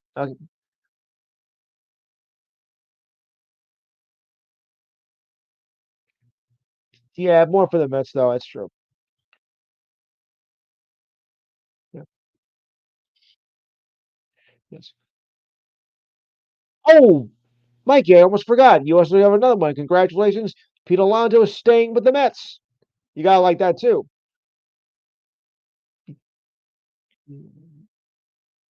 The polar bear. What's a polar bear doing in New York anyway? He should be in Alaska. Oh well. The All-Star first baseman. Yeah. So the All-Star first baseman agreed to a 2-year, $54 gazillion deal on Wednesday, according to multiple reports, depending on who you believe, of course. Just an exaggeration, die. He's yeah, he's expected to make 30 million this season, including a $10 million signing bonus that will have a player option of 24 million next season, according to reports. Yeah, he's getting rich. Uh, Yeah, the New York Post and USA Today reported Alonso turned down a 3-year, $71 million offer for the Mets before accepting this offer. Why would you turn that kind of money anyway? What are you, nuts? He joins the Mets roster, bolstered by the arrival of free agent Juan Soto, who signed a record year 15-year, $765 million deal, not counting incentives. Okay. Alonso is coming up with his fourth All-Star season in 6 years, all with the Mets, but his power numbers last year were down, despite the fact the Mets that were up. He did finish with 34 home runs, 80 RBIs, batting 240 with a 329 on base percentage and a 4.59 slugging percentage. He added 4 home runs and 10 RBIs by going 12 for 14 in 13 playoff games for the Mets this season as they went to the NLCS. He posted 40 home runs with 130 RBIs in 2022. That followed by 46 home runs and 118 RBIs. What a strange thing, though, that they did so well this season and they lost in the first round of those playoffs. Wow. His best season was his rookie year of 2019 when he had 53 home runs and drove in 120 runs as well. I think you remember that, Mike. I know I do. And in 846 career games, Alonso has 226 home runs and 586 RBIs. And I think with that kind of power, if he keeps it up, I think the Mets are going to have another great season at Citi Field. I think they're going to be in big contention this year.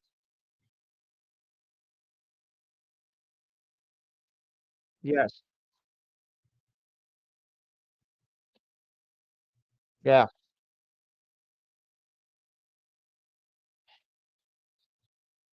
Yeah. Yes.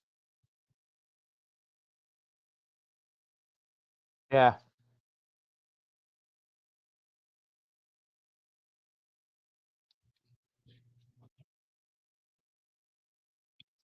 Why not? Yeah.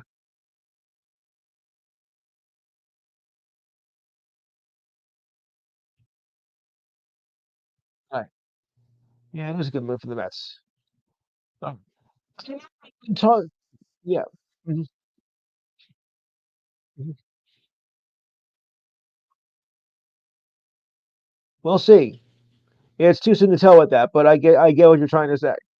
Mm. All right, I have a few more baseball notes here.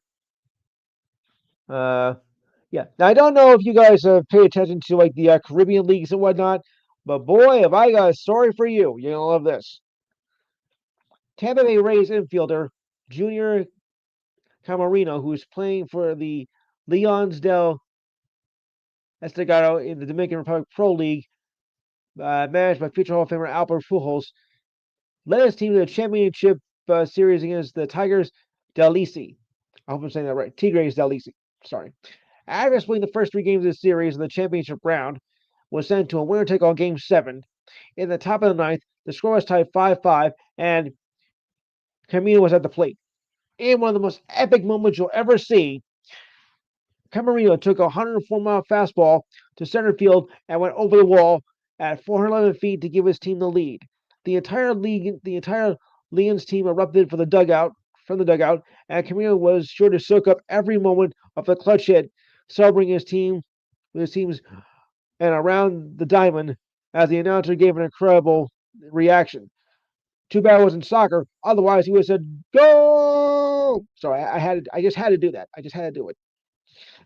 So, Camino had plenty of good reason to celebrate as it proved to be the game winner as the Lions held the Tigres scoreless in the ninth to win the championship and deny a three-peat for the Tigres. Camarino made his debut in the MLB in 2023 at the age of 19 and played 43 games last season for the Tampa Bay Rays. So he could make an impact maybe with the majors this year. I know it's only like, compared to us, it's kind of like minor, but still, what a moment for that guy in the Korean League World Series.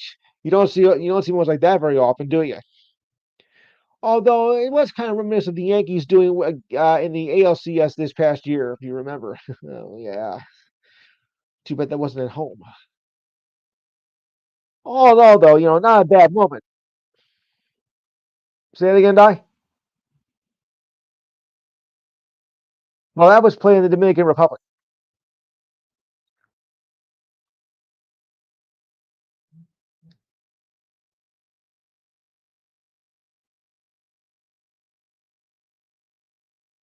Yeah, but this is you know Caribbean baseball. A lot of the Latin players go there during the off season,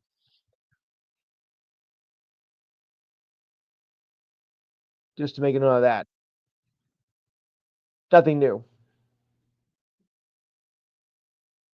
Are we all still here, guys?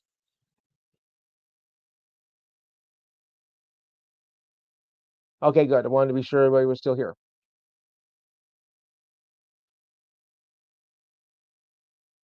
All right. And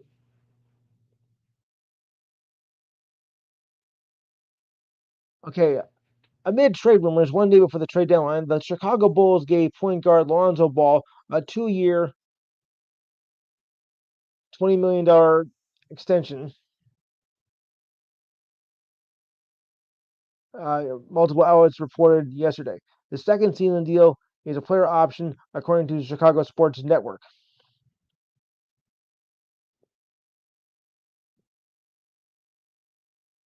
Ball was signed for 2 seasons as he under yeah underwent 3 operations on his left knee before returning this season. He played in 3 of the Bulls' first 4 games this season before sitting out 15 games with a sprained right wrist. Ball returned in late November and contributed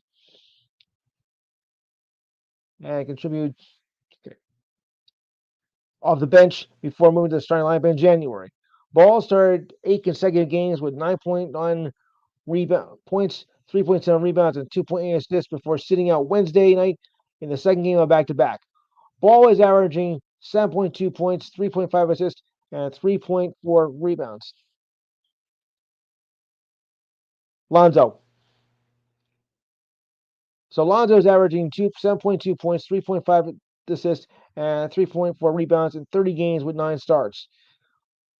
Ball has averaged overall 11.4 points and 5.9 assists and 5 rebounds in 282 games with 248 starts with the Lakers, Pelicans, and Bulls.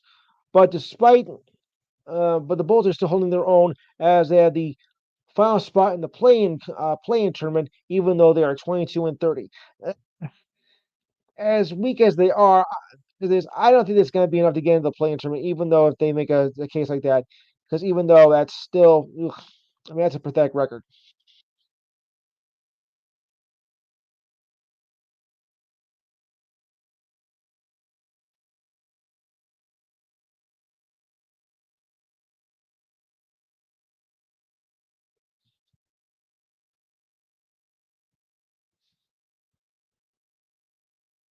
Yeah, but 22-30, 30 games to go. You better make some moves now.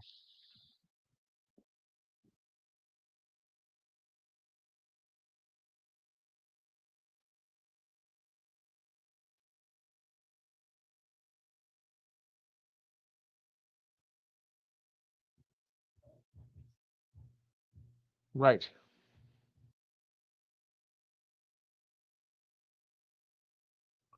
right. That's right,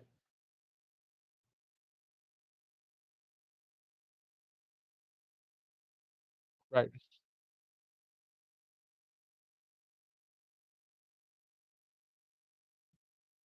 right.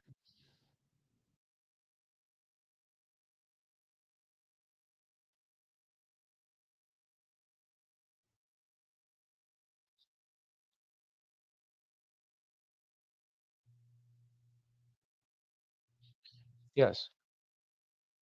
Okay, I got one more. We got one more comment. I got one more note here to do. The Raptors have acquired Brandon Ingram for the Pelicans in another blockbuster deal. NBA Insider reported that both teams were advancing several discussions for a deal to send Ingram to the Raptors. ESPN reported the deal was completed. The full trade sees the Pelicans receive Bruce Brown, Kelly Olynyk, a first-round pick, and a second-round pick in exchange for Ingram himself. Hmm, wow.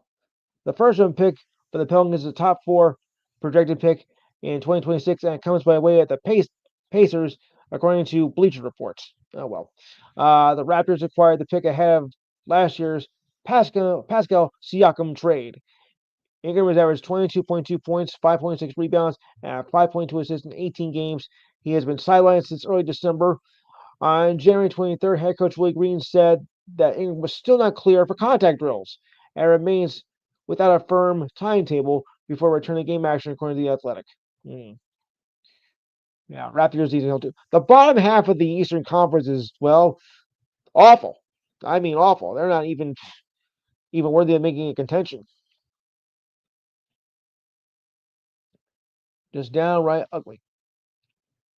Oh, by the way, what does everybody think of Ben Simmons now gone from the Nets?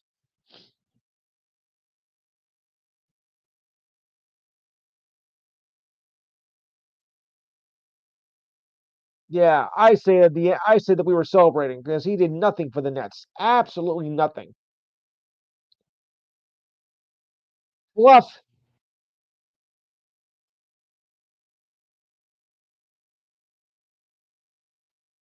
Ah, yeah, right. Exactly. He was a bust right from the day he turned pro, and he wasn't doing anything. So I am glad for sure that he is gone. Oh, what a relief. He belongs in the Hall of Shame. Never mind the Hall of Fame. Oh,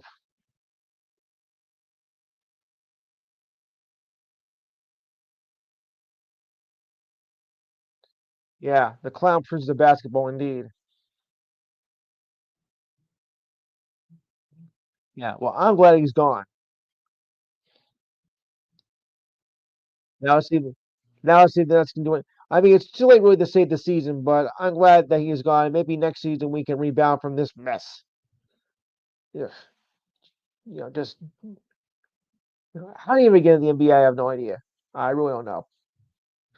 All right, so let's look at some history in the making this week. 1960, Boston Celtic Bill Russell becomes the first NBA player with 50 to score at least 50 rebounds. He ended with 51. Wow. 1963, AFL's Dallas Texans become the Kansas City Chiefs. How about that? 1967, longest losing streak in Toronto Maple Leafs history, 10 games. Wow. 1972, Josh Gibson and Buck Leonard elected to the Baseball Hall of Fame. 1975, Caps only get one shot in a period against the Islanders. How do you like that? 1975, Pistol Pete scores 47 points as the New Orleans Jazz end a 28 game road losing streak in a 106-102 win over the Atlanta Hawks.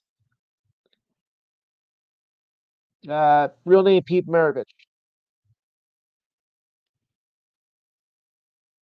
He was a dynamite scorer. Let's put it this way, he was what Caitlin Clark is now.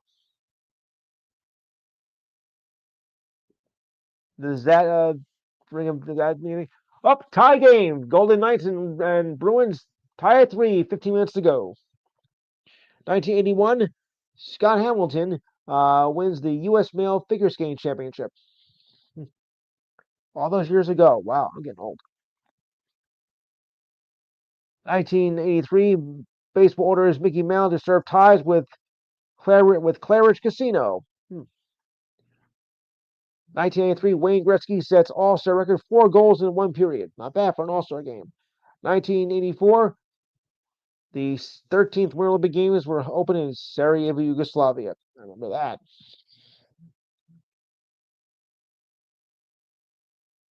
1986, Brian Boitano wins the U.S. Male Figure Skating Championship. Remember, guys, the Olympics is only a year away now. 1991, Roger Clemens signs a record 5.3 million change per year Red Sox contract. Yuck. 1992, the Winter Olympics held in Albertville, France. I don't know what this has to do with sports, but 1994, Jack Nicholson uses a golf club to attack a car. Okay. They call me the joke. They call me the Joker. Oh.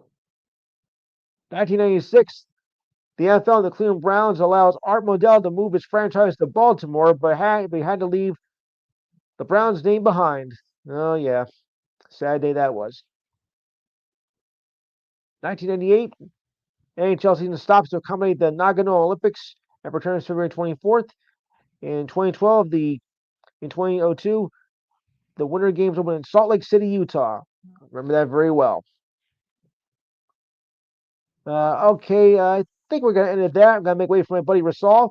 I'm gonna join him, as the in just a few minutes because I'll have to clear the line to get off. I want to thank everybody for coming in.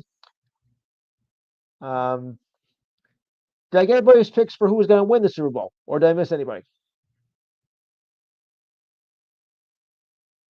Speak now, forever hold your peace. You did. Okay. Well, I hope that may the best team win. Of course, may the best team win, of course. And we'll see what happens. Next week we'll recap the game, and we'll also think of the moments of the Super Bowl with the commercials and everything else happened in the game during the halftime show, which I really don't like. But I'll say that for another. That's another story for another time. So enjoy the game. I forget, but enjoy the game. No matter who wins and who loses. Wherever you go, stay safe, of course, because I want you back. I want you back next week so we can start again, and we'll talk some baseball next week, and I might even talk a little bit of the UFL as well. So on that note, I will wish you a good night and have a good week. I'll explain it next week. Bye.